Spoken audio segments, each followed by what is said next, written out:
काही सामाजिक कार्यकर्ते अंजली दमानिया यांनी नाशिकचे आयजी जे आहेत दत्ता कराळे यांचा व्हिडिओ ट्विट केलेला आहे जो की खरात बाबा सोबत आहे.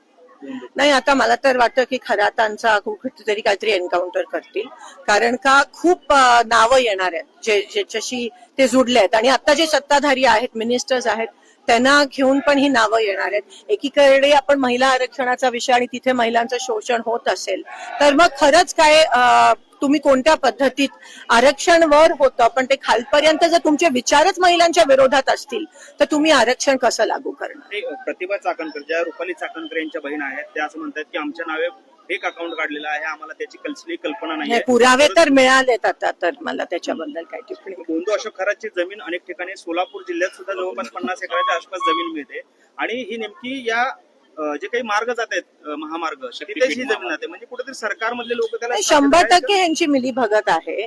आणि अजूनही मला असं वाटतं काही त्यांना पुरावे बाहेर येणार आहेत. पण मी तुम्हाला सांगते त्याआधी त्यांचं काहीतरी हेच लोक करवतील अशी मी शंका व्यक्त करते.